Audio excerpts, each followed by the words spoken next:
ఒక సినిమా కోసం రాసిన కథండి ఇది. ఒక సినిమా డైరెక్టర్ కోరగా రాసిన కథ. స్క్రిప్ట్ కూడా తయారైంది కానీ కారణాంతరాల వలన షూటింగ్ దశ వరకు పోలేదు. భవిష్యత్తులో ఈ కథ సినిమా రూపంలో కూడా వెలుగు చూడొచ్చేమో చెప్పలేము. ఇక వివరాల్లోకి పోతే, సినిమా టైటిల్ కోపం. కానీ దీని మెయిన్ థీమ్ ఏంటంటే కోపం నియంత్రణ. Genre socio fantasy movie. ఇప్పుడు పాత్రలు పరిచయం చేస్తాను. ముఖ్య పాత్ర రవి, 25 సంవత్సరాలు, స్టడీ కోసం అమెరికాలో ఉన్నాడు. ఇతర పాత్రలు ఇతని చుట్టూనే తిరుగుతాయి. రవి తల్లిదండ్రులు, రవి అన్నలు ముగ్గురు వాళ్ళు, చంద్రశేఖర్, సూర్యం, ప్రకాష్. రవి వదినలు ఇద్దరు, అంటే ఇద్దరు అన్నలకే మ్యారేజ్ అయింది. రవి అన్న ప్రకాష్ గర్ల్ ఫ్రెండ్ రేఖ. రవి అమెరికాలో గురువుగారు, బౌద్ధ భిక్షువు. ఇంట్లో నౌకర్లు ఇద్దరు, వెంకన్న, రామయ్య. అసలు కీలకమైన పాత్ర కలహభోజనుడు. ఇదే మన సోషియో ఫ్యాంటసీ మూవీకి ముఖ్యమైన పాత్ర. ఇక మిగతా పాత్రలు ఏమైనా ఉంటే వాటిని మీరు సినిమా కథ ముందుకెడుతుంటే తెలుసుకుంటారు. ఇక సినిమాలోకి వెళ్ళిపోదాం. Opening scene. Car chasing. సాయంత్రం సమయం, సూర్యాస్తమయం అవుతోంది. పూర్తిగా వెలిగింక పోలేదు. 2 కార్లు ఒకదాన్ని మరొకటి వెంటాడుతూ చేజింగ్ జరుగుతుంటుంది. 2 కార్లు వాటిని నడుపుతున్న ఇద్దరిని మార్చి మార్చి చూపిస్తుంటే, ఒక అతనికి 40 సంవత్సరాలు, మరొక అతనికి 37 సంవత్సరాలు. డ్రైవ్ చేస్తున్న ఇద్దరు ఫోన్లో తిట్టుకుంటుంటారు. అందులో ఒకతను, ఆగరా నీ అంతు తెలుసా అని అంటే, రెండో అతను, నాకు తెలుసురా నీవు అలాంటి వాడివే, ఆగు నాకు అవకాశం వస్తుంది. మొదటతను, నీకు అవకాశం ఇవ్వనురా, నా పిల్లల్ని నాకు కాకుండా చేస్తావురా నువ్వు. రెండవ అతను, నీ తప్పులు కవర్ చేసుకోవడానికి నన్నే బ్లేమ్ చేస్తున్నావా, నీ తెలివితేటలకి కాసేపే వస్తున్నా. మధ్యలో ఇద్దరికి వేరే కాల్స్ వస్తే దానిలోని పేరు చూసి 2 సార్లు కట్ చేసిన తర్వాత ఇద్దరూ కాల్ చేసిన ఆ 3వ వ్యక్తితో, మళ్ళీ చేస్తా పెట్టేరా అని అంటారు. వాళ్ళ గొంతులోని తీవ్రతను గ్రహించినట్లు కాల్ చేసిన 20 సంవత్సరాల యువకుడి ముఖంలో ఆదుర్ద కనపడుతుంది.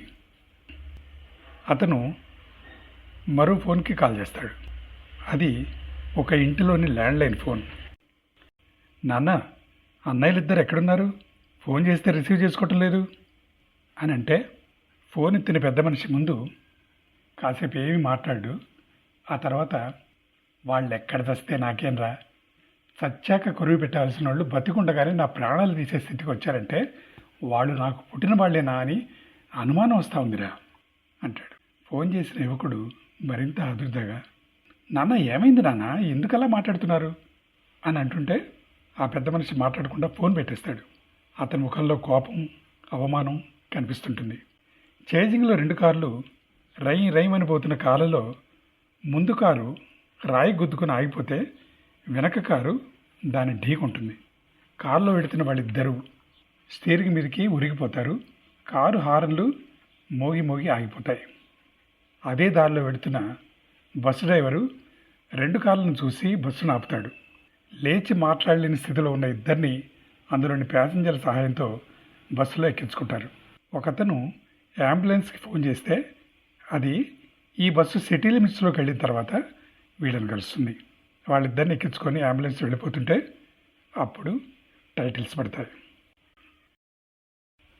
ఫారిన్ కంట్రీలో రెస్టారెంట్ అది. అమ్మాయి, ఏమైంది రవి, నిన్నెప్పుడు ఇలా వర్రీ అవుతూ చూడలేదు అంటుంది.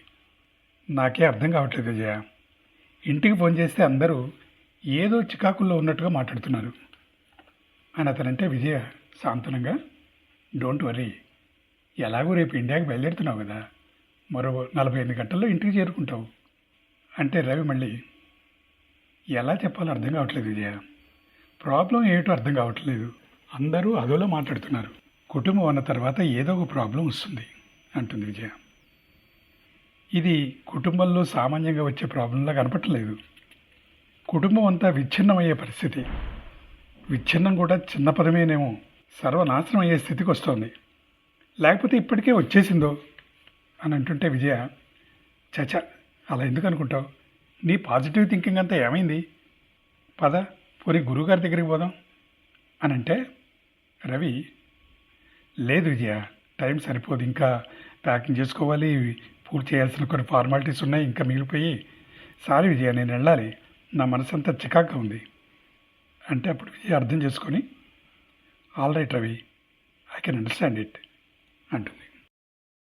విమానంలో ప్రయాణం చేస్తున్న రవి కళ్ళు మూసుకొని గతంలోకి వెళ్తాడు.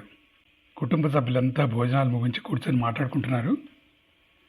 చిన్నపిల్లలు టీవీ దగ్గర కొందరు, బయట ఆడుకుంటూ కొందరు, తిన్న ప్లేట్లు తీస్తూ నౌకళ్ళు, అజమాయిషి చేస్తున్న ఆడవాళ్ళు. ఇది అక్కడ సీన్. 2 దంపతులు, వాళ్ళ 4 కొడుకులు, 2 కోడళ్ళు, వాళ్ళ పిల్లలు.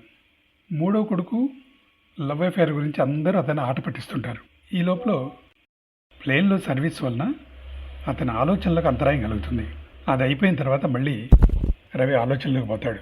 చిన్నపిల్లలతో ఆడుతున్న రవి ఇండోర్ గేమ్స్, కబుర్లు చెప్పుకుంటూ, వీళ్ళ కోసమే తల్లి ప్రత్యేకంగా చేయించి పంపిన పకోడీలు తింటూ, జోక్స్ వేసుకుంటూ, ఆఖరి వాడిని ఒళ్ళో కూర్చోబెట్టుకొని భుజాల మీదకి ఎక్కించుకొని తిప్పుతూ, ఆటల్లో తినేవాటిని పంచుకోవడంలో చిన్నపిల్లల మధ్య ప్రేమానుబంధాలు, ఇవన్నీ అక్కడ కనిపిస్తాయి. ఇక 4వ సీన్లో ప్లేన్ హైదరాబాద్ ఎయిర్పోర్ట్లో ల్యాండ్ అవుతుంది. ఎరావెల్ బోర్డు నుంచి కెమెరా రవి మీదకి. క్యాబ్కి ఫోన్ చేసి తెప్పించుకొని అందులో కూర్చుంటాడు. క్యాబ్ ఎయిర్పోర్ట్ నుంచి బయలుదేరుతుంది. రోడ్డు మీద పోతున్నంతసేపు రవి ముఖం ఆదుర్దాగానే ఉంటుంది. క్యాబ్ ఇంటికి చేరుతుంది. బిల్లు కట్టేసిన రవి ఇంట్లోకి అడుగు పెడతాడు. ఇల్లంతా గందరగోళంగా కనిపిస్తుంది. లోపల నుంచి గట్టి గట్టిగా మాటలు వినిపిస్తుంటాయి. గడప దాటుతూనే రవి ఉలిక్కి పడతాడు. ఇంట్లో ఏదో ఈవిల్ స్పిరిట్ ఉన్న ఫీలింగ్ అతని ముఖంలో కనపడుతుంది. అందుకు తగ్గ బ్యాక్గ్రౌండ్ మ్యూజిక్ కూడా వెనకాల వస్తుంటుంది. లోపలికి వెళ్ళి వాళ్ళని కలుద్దామని అడుగు వేయబోయి మళ్ళీ తల అడ్డంగా ఊపిన రవి తిన్నగా పై అంతస్తులను తన గదిలోకి వెళ్ళిపోతాడు. ఆ గది కూడా అంతా అస్తవ్యస్తంగా ఉంటుంది. బ్యాగ్స్ని పడేసి బెడ్ మీద పడిపోతాడు. కాసేపు అయిన తర్వాత లేచి బాత్రూంలోకి వెళ్ళి ఫ్రెష్ అప్ అయి బయటకు వస్తాడు. 5వ సీన్ ఇంట్లో సీన్. అందరి ముఖాలు జేవురించుంటాయి. పిల్లలకు దెబ్బలు తగిలుంటాయి. తండ్రి చేతిలో రివాల్వర్. తల్లి వదినలు ఎడముఖం పెడముఖం. పనిచేసే నౌకర్ల మధ్య కూడా పొంతనుండదు. అన్నయ్యల జాడ తెలియదు. ఇది అక్కడున్న పరిస్థితి. ఇంతలో ఒక పోలీస్ ఇన్స్పెక్టర్ ఇంట్లో అడుగు పెడతారు. ఎవరండి ఇంట్లో? ఫోన్ చేస్తే సరిగ్గా మాట్లాడరు. మీ కుటుంబంలో 2 మగవాళ్ళు హాస్పిటల్లో ఉన్నారు.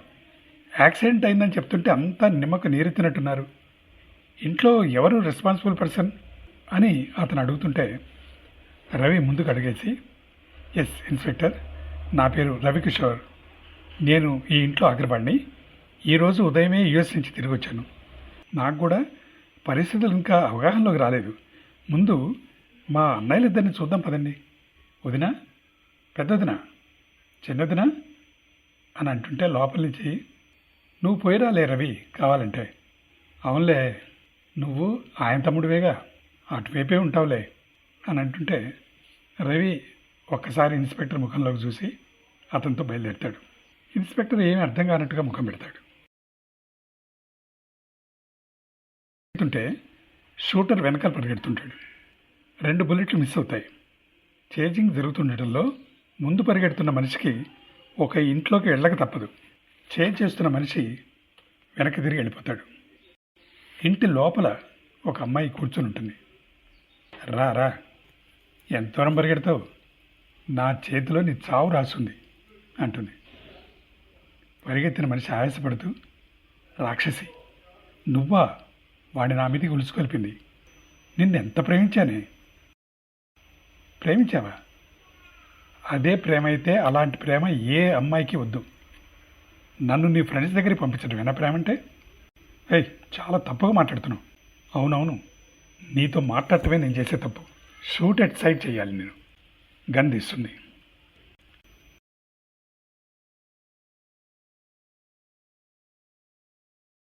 ఇంతలో ఆ ఇంట్లోకి రవి ప్రవేశిస్తాడు. అక్కడ సీన్ను చూసి షాక్ అవుతాడు. చిన్నన్నయ్య ఏమైందిరా అంటే వాళ్ళ అన్నయ్య, చూడరా ఈ రాక్షసు నన్ను చంపించాలని చూస్తోంది అని అంటాడు. అప్పుడు రవి అతని మాటలకు అడ్డుపడి, అన్నయ్య నా మాట విను, ముందు ఈ కోపతాపాలన్నీ వదిలిపెట్టి నేను చెప్పేది విను. రేఖ నీకేమైంది? అన్నయ్యని చంపించడం ఏమిటి? అంత ప్రేమించుకున్న వాళ్ళు ఇలా ఎందుకు కొట్టుకుంటున్నారు? నాకు మతిపోతుంది. మీరే కాదు, ఇంట్లో అందరూ ఒకళ్ళంటే మరొకరికి పడకుండా ఉన్నారు. ఏమైంది మీ అందరికీ? ముందు మీ ఇద్దరు కూర్చోండి, ఏం జరిగిందో చెప్పండి. అన్నయ్యలు ఇద్దరు యాక్సిడెంట్ జరిగి హాస్పిటల్లో ఉన్నారు, మీరు చూస్తే ఇలా అని అంటుంటే రేఖ అందుకొని, నీకేం తెలియదు రవి, నేను చాలా మోసపోయాను. నీ అన్నయ్య నన్ను ఒక ఆట వస్తువులో నాతో ఆడుకున్నాడు అని అంటుంటే రవి అడ్డుపడి, రేఖ ప్లీజ్ నేను చెప్పేది కాస్త ఓపికగా విను. మీ ఇష్టాలు ఎలా ఉంటే అలా చేసుకుందరు కానీ నా మీద గౌరవం ఉంచి కాస్త నిదానంగా నాతో మాట్లాడండి అని అంటుంటే రవి అన్నయ్య సోఫాలు కూలబడి, ఇంకా ఏం మాట్లాడాలరా, అంతా అయిపోయింది అంటాడు. రవి, ప్లీజ్ చిన్నయ్య, ఒక్క 5 నిమిషాలు నేను చెప్పింది వినండి. మీ సహకారం నాకు కావాలి. కాసేపు ఇద్దరు మాట్లాడకుండా రిలాక్స్ అయ్యి కూర్చోండి అంటాడు. 5 నిమిషాల తర్వాత ప్రశాంతంగా అయిపోతారు. అప్పుడు రవి, అన్నయ్య, రేఖ, జరిగిన దాంట్లో మీలో ఎవరి తప్పు లేదు, ఇంట్లో ఎవరి తప్పు లేదు, ఏదో ఆవహించేలా చేయిస్తోంది అంటుంటే రేఖ, నాన్సెన్స్, ఫారిన్లో చదివి నువ్వు కూడా ఇలా మాట్లాడుతున్నావు అంటే, నా మాటలు పూర్తిగా వినండి ప్లీజ్. ఆ తర్వాత మీ ఇష్టం వచ్చినట్టు చెద్దురు కానీ, ఇంట్లో ఏదో ఈవిల్ స్పిరిట్ ఉంది. కాసేపు జరిగిన సంఘటనలన్నీ వదిలిపెట్టి గతంలోకి వెళ్ళి మనమంతా ఎంత హాయిగా గడిపేవాళ్ళమో ఒక్కసారి గుర్తు తెచ్చుకోండి. మీ కోపాలు ఆవేశాలు మీ ఇష్టం, నేనెవరు కాదంటానికి, కానీ కాసేపు నేను చెప్పినట్లు చేయండి. ఆలోచించండి. ప్రేమమయమైన మన సంబంధాల్లో ఎవరు చిచ్చు పెట్టారు? మనకి విలన్లు ఎవరు లేరు. మన మధ్య ఎవరూ అగాధాన్ని సృష్టించలేదు. మనకి మనమే మన చుట్టూ గోతులు తీసుకుంటున్నాం. ఎందుకని? అందుకు కారణం ఏ మనిషి కాదు అని అంటుంటే ఫ్లాష్ బ్యాక్. అన్యోన్యంగా ఉన్న రవి, చిన్నన్నయ్య, రేఖ ఎక్కడో పార్కులో కూర్చొని ఏదో మాట్లాడుకుంటుంటారు. బ్యాక్గ్రౌండ్లో పాట కూడా వేసుకోవచ్చు, సినిమా కదా. తర్వాత ఇంట్లో సీన్. ఇంట్లో అందరూ పిక్నిక్ వెళ్ళారనుకొని ఇంటికి వచ్చిన ప్రేమ జంట అందరి ముందు పట్టుపట్టడం, అందరూ ఆట పట్టించడం, ఇది సీన్. ప్రకాష్ అంటే రవి చిన్నన్నయ్య, రా రేఖ అంటాడు.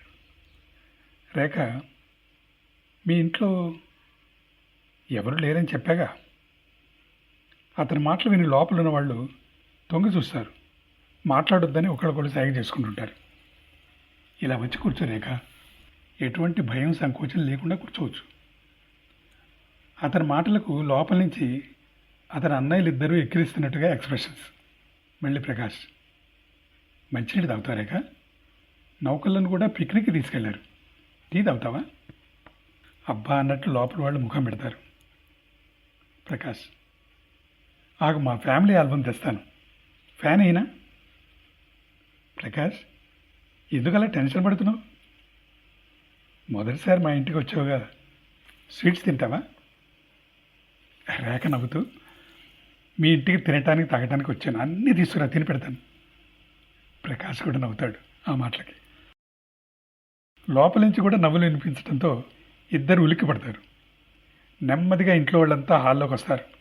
ప్రకాష్ ఇద్దరు అన్నలు, ఏం భయం లేదురా, మేమంతా పిక్నిక్లో ఉన్నాం, ఇలా ఇక్కడ కనపడటం నీ భ్రమ అంతే, మేము ఇక్కడ లేము. ప్రకాష్ సిగ్గుపడతాడు. రేఖ అయోమయంగా చూస్తుంది. అన్నలు వదినలు అందరూ పరిచయం చేసుకుంటూ, మా పిక్నిక్ క్యాన్సిల్ అయిందమ్మా, అక్కడ వాతావరణం బాగోలేదని కబురు వచ్చిందిలే. ఏరా, ఎప్పటి నుంచి సాగుతుంది ప్రేమాయణం? అమ్మాయి చాలా బాగుంది అబ్బాయి. ప్రేమేనా? పెళ్ళి కూడా అయిపోయిందా? లోపలికి రామ్మా, ఇక్కడుంటే వీళ్ళు ఇలాగే ఆట పట్టిస్తారు. వెళ్ళమ్మా వెళ్ళు, తోటికోడల్ని మంచి చేసుకోమ్మా అని వాళ్ళు ఒకళ్ళ తర్వాత వాళ్ళు అంటుంటే గొంతు సవరించుకుంటూ వాళ్ళ నాన్న అమ్మ ఎంటర్ అవుతారు. నాన్న ఏమంటాడో అని భయపడుతున్నట్టు అందరి ముఖాలు చెప్తుంటాయి.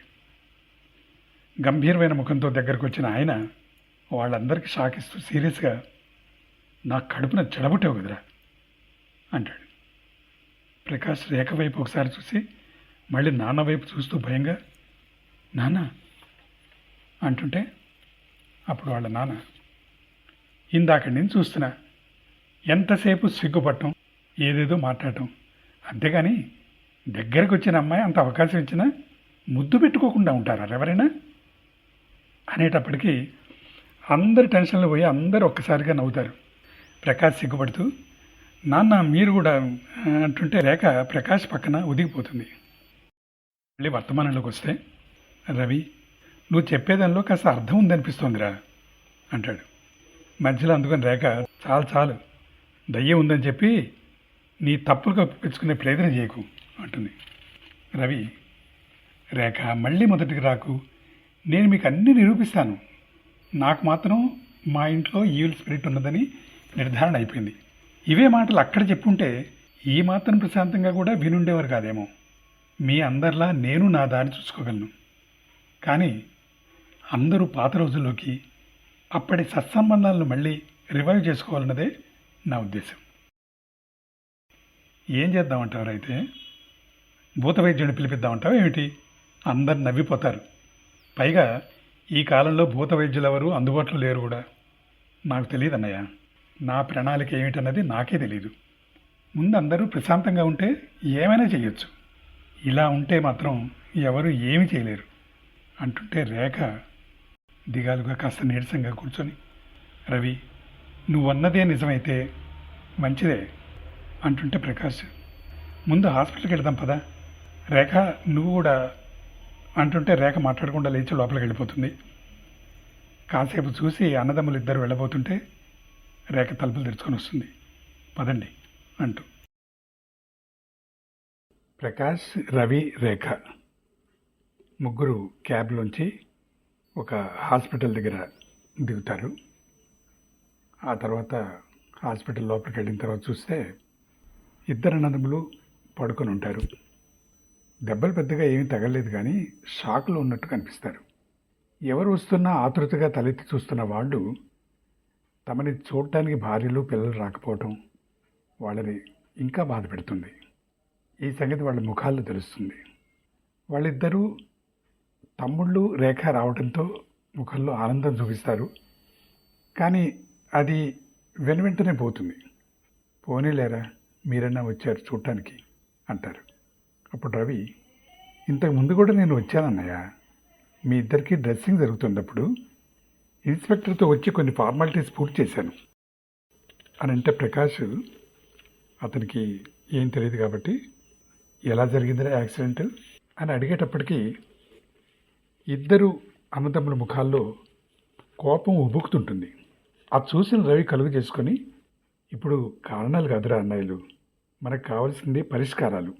మీరంతా ఇంటికి తిరిగి వెళ్ళిన తర్వాత నా మాటలు అసలు వినరు, అందుకే ఇక్కడే మాట్లాడుతున్నా అని కాసేపు ఆగి నెమ్మదిగా మన ఇంట్లో ఏదో ఉందిరా, ఇది నిజం.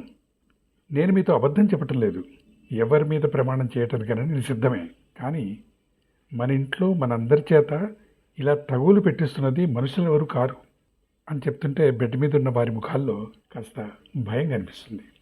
మళ్ళీ రవి అయితే నా దగ్గర అందుకు పరిష్కార మార్గం అయితే ఏదీ రెడీగా లేదు. అసలు వీటన్నిటి కారణం ఏంటన్నది కూడా నాకు ఇదమిద్దంగా తెలియదు. నాకు ఇంటికి వస్తూనే అనుమానం వచ్చింది. ఇంట్లో ఎవరు ఏమీ సరిగ్గా చెప్పటం లేదు.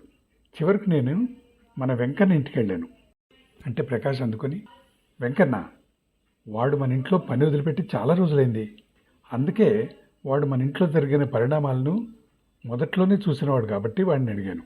ముందు కోపంగా మాట్లాడాడు, నాన్నని కూడా తిట్టాడు. ఆ తర్వాత నెమ్మదిగా ఒక్కో విషయం రోజు రోజుకి ఇంట్లో వచ్చిన మార్పుల గురించి చెప్పాడు. అప్పటికింకా ఇంత విషపూరితం కాలేదు. ఇప్పుడున్న పరిస్థితి చెప్తే వెంకన్న నిజంగా బాధపడ్డాడు.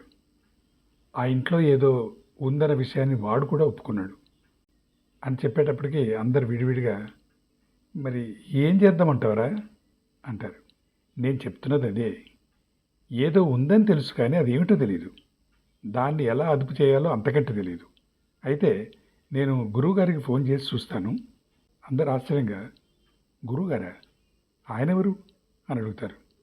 మీకు నేను చెప్పలేదు ఎప్పుడు, యుఎస్లో చదువుకుంటున్న సమయంలో నాకు విజయ అనే అమ్మాయితో పరిచయం అయింది అనేటప్పటికీ అన్నయ్యలు ఇద్దరు ఏ రోయ్ అంటారు.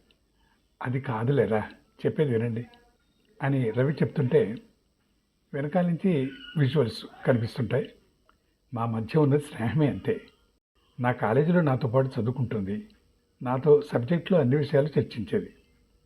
సరే అది వదిలిపెట్టండి. ఆమె తండ్రి నరసింహారావు గారికి అక్కడ ఒక బుద్ధిస్ట్ మాంగ్తో పరిచయం ఉంది. ఆయనను ఒకసారి చూస్తే నాకు చాలా ఆశ్చర్యం అనిపించింది. మనుషులు ఇంత ప్రశాంతమైన జీవితాన్ని కూడా గడపగలుగుతారా అనిపించింది. అదే మాట ఆయనతో అంటే ఆయన నన్ను వాళ్ళ గురువుగారి దగ్గరికి తీసుకెళ్లారు. ఆ గురువుగారు నాకు కూడా గురువుగారు అయ్యారు. ఎన్నో విషయాలు నేర్పారు. నాకు ముఖ్యంగా ఎనర్జీ గురించి వివరించారు. అందుకే ఇంట్లో ఉన్న సమస్య ఎలాంటిదన్నది వచ్చిన వెంటనే అర్థమైంది నాకు అని అంటుంటే వాళ్ళ అన్నయ్యలు ఏమి ఎనర్జీ అని అడుగుతారు. దానికి సమాధానంగా Ravi, current, petrol, diesel, battery లాంటివి మనం వాడే విధానాన్ని బట్టి ఖర్చు అవుతున్నట్టుగానే మనం కూడా ప్రతి పనిలోనూ ఎంతో కొంత ఎనర్జీని ఖర్చు పెట్టుకుంటుంటాం.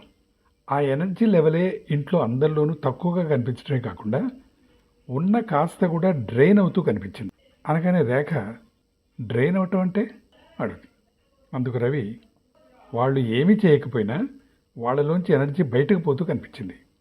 రేఖ మళ్ళీ, రవి నీకు నిజంగా ఎనర్జీ కనిపిస్తుందా అని అడుగుతుంది. అవన్నీ నేను తర్వాత చెప్తాను.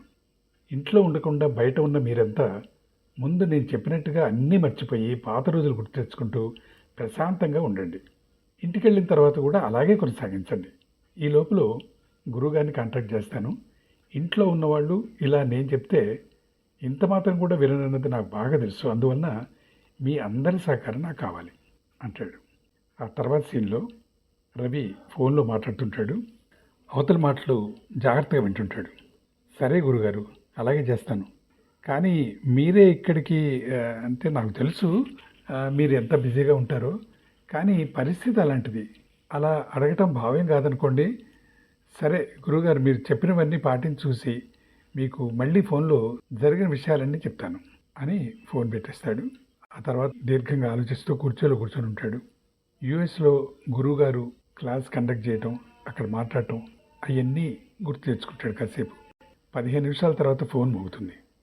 రవి ఎత్తి హలో అంటే అవతల నుంచి రవి అంటే గురువుగారి గొంతు గుర్తుపట్టి గురువుగారు అని ఆ తర్వాత సైలెంట్గా అవతల మాటలు విని లేచి నిలబడి, చాలా థ్యాంక్స్ గురువుగారు, నేను మీకు చాలా రుణపడి ఉంటాను.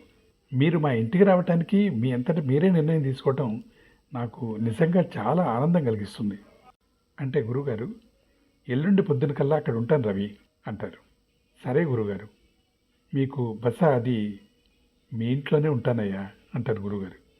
నాకు ప్రత్యేకమైన ఏర్పాట్లు ఏమి చెయ్యొద్దు అని ఆయన అంటే రవి సరే గురుగారు అని ఫోన్ పెట్టేసి కాస్త ఎగ్జైటెడ్గా ఉంటాడు.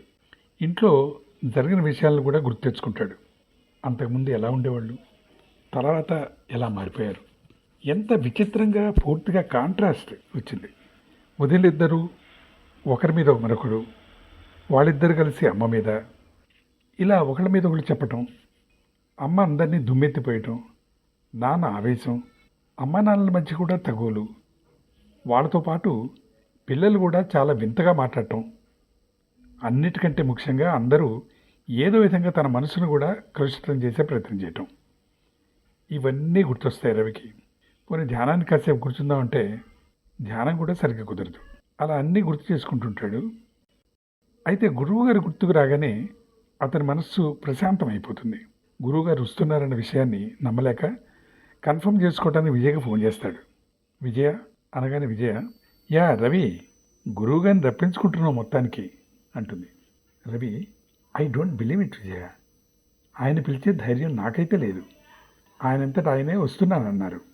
ఏమైతేనే రవి, సమస్యలన్నీ తీరిపోతాయిలే అంటుంది విజయ. థ్యాంక్ యూ విజయ అంటాడు రవి. ఎందుకో అని విజయ్ అంటే, నీ వల్లనే కదా గురువుగారితో పరిచయం అయింది అంటాడు రవి. అందుకు విజయ, మా నాన్నగారి వలన, నీలో ఉన్న ఇంట్రెస్ట్ చూసి ఆయన నిన్ను అక్కడికి తీసుకెళ్ళారు తెలుసా అంటే రవి, అది సరే, గురువుగారికి ఏర్పాట్లు ఎలా చేయాలో తెలియటం లేదు. ఆయన అలవాట్లు ఏమిటో, మరి ఆయనేమో మా ఇంట్లోనే ఉంటానని అన్నారు.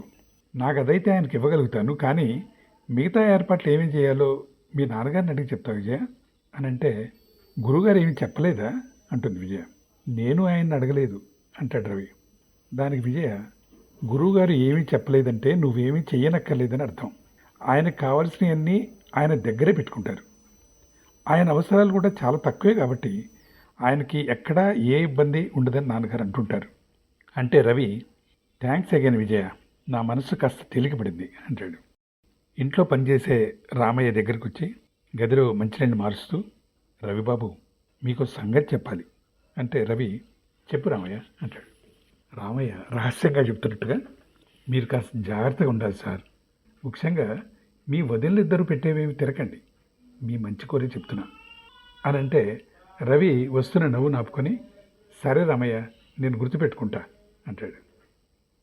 రామయ్య తిరిగి చూసుకుంటూ వెళ్ళిపోతాడు. రవి గది తలుపులు వేసేసి ఆపుకున్న నవ్వును పూర్తి చేసుకుంటాడు. తర్వాత గదిని గురువుగారి కోసం ఎలా సర్దాలో నిర్ణయించుకున్నట్టుగా తల ఊపుతాడు. ఆ తర్వాత సీను హైదరాబాద్ ఇంటర్నేషనల్ ఎయిర్పోర్ట్. రవితో పాటు అతని ముగ్గురు అన్నలు రేఖ ఎరైవల్ వైపు వెళతారు. ఆయనతో మేము ఎలా ఇంటరాక్ట్ అవ్వాలి రవి అని అడుగుతుంది రేఖ. అందుకు రవి, ఆయన ఎవరితో మాట్లాడదలుచుకుంటే వాళ్ళతో స్వయంగా మాట్లాడతారు. ఆయన ఇండియాలో పుట్టి పెరిగిన ఆయనే. ఆయనకు చాలా భాషలు వచ్చు. మాతో తెలుగులోనే మాట్లాడేవారు. పాద నమస్కారాలు అవి చేయనక్కర్లేదు. ఆయన సీదా సాదాగా ఉంటారు. ఇండియన్ ఫుడ్ తింటారు అని రవి అంటే, రవి పెద్దన్నయ్య, రవి ఇదంతా నేను నమ్మలేకపోతున్నాను. నువ్వు చెప్పినట్టుగా అంత పెద్ద గురువుగారు మన చిన్న ఇంటికి రావటం ఏమిటి? అసలు మన ఇంట్లో ఈ అనుకోని సమస్య రావటం ఏమిటి అని అని అడుగుతుంటే, ఈ లోపల గురువుగారు వస్తుంటే గురువుగారిని రిసీవ్ చేసుకుంటారు. వస్తూనే నవ్వుతూ రవిని వెంట ఉన్న వాళ్ళని చూస్తూ తలాడించారు గురువుగారు. రవి, నమస్కారం గురుగారు, మీరు షూర్ కదా ఇంటికి వస్తారా? హోటల్లో కూడా అరేంజ్ చేయగలం అని అంటుంటే గురువుగారు చెయ్యెత్తి వద్దని సైగ చేసి, సమస్య ఎక్కడుందో పరిష్కారం అక్కడే కదా వెతుక్కోవాలి అంటారు. ఆయన స్పష్టంగా మాట్లాడిన తెలుగుకి ఆశ్చర్యపోయినట్టు అందరి ముఖాల్లో మనకు కనిపిస్తుంది. గురువుగారు తిరిగి మాట్లాడుతూ, అయితే రవి, ఇంటికి వెళ్లే ముందు మనందరం ముందుగా కాసేపు మాట్లాడుకోవాలి అంటారు. అందుకు రవి, మీరు చాలాసేపు ప్రయాణం చేశారు, రెస్ట్ అని అంటుంటే గురువుగారు, విమానం నడిపిన పైలట్కి కావాలి ఆ రెస్ట్ అని అంటే అందరు నవ్వుతారు. రవి పెద్దన్నయ్య కలుగు చేసుకొని, రవి, మన హోటల్ కాన్ఫరెన్స్ హాల్కి వెళదాం అంటాడు. రవి సరే అన్నట్టుగా తలూపి అందరినీ లీడ్ చేస్తాడు. ఆ తర్వాత సీన్లో ఓ పెద్ద హోటలు. ఆ హోటల్ వాళ్ళ ఫ్యామిలీ బిజినెస్ అని తెలిసేట్టుగానే పనివాళ్ళు బిహేవ్ చేస్తుంటారు. హోటల్ కాన్ఫరెన్స్ హాల్లోకి అందరూ ఎంటర్ అవుతారు. అందులో ఉన్న టేబుల్ దగ్గర అందరూ కూర్చుంటారు. రవి అందరిని పరిచయం చేస్తూ, గురుగారు, మా పెద్దన్నయ్య చంద్రశేఖర్, మా రెండవ అన్నయ్య సూర్యం, మా చిన్నన్నయ్య ప్రకాష్, ఈమె మా ప్రకాష్ పెళ్లి చేసుకోబోతున్న రేఖ అని చెప్తే గురుగారు, ఇంకా ఎవరినైనా పిలిపిస్తారా, ప్రస్తుతం వీళ్ళతోనే మనం మాట్లాడదామా అని అడిగితే రవి, ప్రస్తుతం వీళ్ళే, మిగతా వాళ్ళంతా ఇంట్లో ఇరుక్కుపోయి ఉన్నారు అంటాడు. అప్పుడు గురువుగారు, ఓకే, జాగ్రత్తగా వినండి, ముందు మనం మిగతా కుటుంబ సభ్యులందరినీ ఏదో ఒక విషయం మీద బయటకు తీసుకొని రావాలి. అందరు ఇష్టపడే ఈవెంట్ ఏమిటి మీ ఇంట్లో అని అడిగితే చంద్రశేఖర్, మా నాన్నగారికి అమ్మకి గుళ్ళో పూజలు అంటే ఇష్టం అని చెప్తే గురువుగారు, అయితే మీకు బాగా ఇష్టమైన గుళ్ళో ప్రత్యేక పూజకి ఏర్పాటు చేయండి, అక్కడికి అందరూ వచ్చేట్టుగా చేద్దాం అంటారు. చంద్రశేఖర్ మళ్ళీ, ఈ పరిస్థితుల్లో వాళ్ళు మరి మన మాట వింటారా అని అనుమానాన్ని వ్యక్తపరుస్తాడు. అందుకు రవి, మన ప్రయత్నం చేద్దాం అన్నయ్య, పైగా గురువుగారు మనతో ఉండగా మనకెందుకు సంశయాలు అంటాడు. ప్రకాష్ అందుకొని, అసలు ఏం జరిగిందో అర్థం కావటం లేదు అంటుంటే సూర్యం, ఉన్నట్టుండి ఇంట్లో అందరిలోనూ ఎందుకింత మార్పు జరిగింది అని అడుగుతాడు. అప్పుడు గురువుగారు, ఇప్పుడు సంక్షిప్తంగా చెప్తాను మీకు, అందరూ కలిసిన తర్వాత మరింత వివరిస్తాను. మనం చేసే ప్రతి పనిలోనూ మనం ఎంతో కొంత శక్తిని ఖర్చు పెడుతుంటాం కదా. అయితే కొన్ని పనుల్లో ఎక్కువగాను, కొన్ని పనుల్లో తక్కువగాను ఉపయోగిస్తుంటాం. అలా శారీరకంగా చేసే పనిలోనే కాకుండా మానసికమైన భావావేశాలు భావోద్రేకాల వల్ల కూడా శక్తిని కోల్పోతుంటామని మీకు తెలిసిందే. బాగా ఆవేశం వస్తే శరీరం నీరసపడిపోతుంది. బీపీ ఎక్కువగా ఉన్నవారిని అందుకే ప్రశాంతంగా ఉండమని చెప్తారు అని ఆయన వివరిస్తుంటే అందరు జాగ్రత్తగా వింటుంటారు. గురువుగారు మళ్ళీ నెగిటివ్ ఫీలింగ్స్లో ఎనర్జీ ఎక్కువ పాళ్ళల్లో రిలీజ్ అవుతుంది. అలా మీ చేత నెగిటివ్ ఫీలింగ్స్ వచ్చేట్టుగా చేసిన ఎంటిటీకి అది ఆహారం. అది బతుకున్నదే మీరు రిలీజ్ చేసే ఎనర్జీ మీద ఆధారపడి. మన ఆహారం కోసం మనం సేద్యం చేసి పంటలు పండించుకున్నట్టుగానే అది తన ఆహారం కోసం మీలో ఆవేశాలను రెచ్చగొడుతుంది. ఇంత మాత్రం గుర్తుపెట్టుకోండి చాలు. ఇక నుంచి ఏం జరిగినా ప్రశాంతంగా ఉండండి. మీరు దానికి ఎలాంటి ఆహారాన్ని అందించకండి. మిగతా విషయాలు అవసరమైనప్పుడు మీకు చెప్తాను. మళ్ళీ చెప్తున్నా, ఏం జరిగినా సరే ప్రశాంత చిత్తంతో ఉండండి. అదే మీరు నాకు చేయగల సాయం అని అంటుంటే పూర్తిగా అర్థం కానట్టుగా అందరి ముఖాల్లో కనిపిస్తుంది. అప్పుడు గురువుగారు, పదండి, ఏమీ జరగనట్టుగా ఇంటికి పదండి. ఇంటికి వెళ్ళి అంతా చూసిన తర్వాత అందరం బయటకు వచ్చిన తర్వాత మీకు అన్ని విషయాలు అర్థమయ్యేట్టుగా చెప్తాను. అప్పటి వరకు trust me and maintain cool. ఆవేశాలకు లోనవ్వకుండా ఉండండి చాలు అంటే రవి, అన్నయ్య ఎందుకని మంచిది, వెంకన్నని కూడా వెంట తీసుకెళ్దాం అంటాడు. తర్వాత 11 సీన్లో అందరూ ఇంటికి చేరుకుంటారు. లోపలికి అడుగు పెట్టేటప్పటికి అక్కడ మరికొందరు కొత్త వాళ్ళు ఉంటారు. అందరి ముఖాలు కోపంతో రగిలిపోతుంటాయి. వచ్చిన వాళ్ళు కోడళ్ళ తరఫున మాట్లాడడానికి వచ్చిన వాళ్ళ కుటుంబ సభ్యులని కోడళ్ళు వాళ్ళ దగ్గర నిలబడ్డ దాన్ని బట్టి వాళ్ళ మాటల వలన తెలుస్తుంది. పెద్ద కోడల తల్లిదండ్రులు చిన్న కోడల తల్లిదండ్రులు అక్కడ కూర్చొని ఉంటారు. రవి తండ్రి మాట్లాడుతుంటాడు, మీ అమ్మాయిలు తీసుకుపోతానంటే అంతకింత ఏం కావాలి? వాళ్ళకి ప్రాణ భయమా? మా ఇద్దరు ముసలాళ్ళకి ఎప్పుడు విషయం పెడతారు అని మేము భయపడి చూస్తున్నాం అంటే పెద్ద కోడల తండ్రి, మాకంత కుసంస్కారం లేదు. ఇప్పటిదాకా మా అమ్మాయి ఏదో పొరపాటు పడిందని సర్ది చెప్తే సర్దుకుంటుందని అనుకున్నాం. ఇప్పుడు మీతో మాట్లాడుతుంటే నాకు అర్థమవుతుంది. ఇంకా నా సంగతి తెలియదు పూర్తిగా. అది నీకు అర్థమయ్యేటట్టు చేస్తా. మావాడు బిజీగా ఉండి మాతో రాలేదు, కానీ వాడు వచ్చుంటేనా ఇక్కడ కురుక్షేత్ర యుద్ధం జరిగేది అని అంటే అక్కడ వాళ్ళ గ్రామంలో వాళ్ళ అబ్బాయి రౌడీలతో మాట్లాడటం, కత్తులు నూరటం చేస్తుంటాడు. ఇక్కడికి రావటానికి ప్లాన్ వేసుకుంటుంటారు వాళ్ళు. అది కనిపిస్తుంది. ఆ టెన్షన్లో ఇంట్లో టెన్షను, తర్వాత అక్కడ వాళ్ళు వచ్చి ఏం గొడవ పెడతారో అనే టెన్షను. ఈ టెన్షన్ మెయింటైన్ అవుతున్న టైంలో ఇంటర్వెల్ వస్తుంది, విరామం.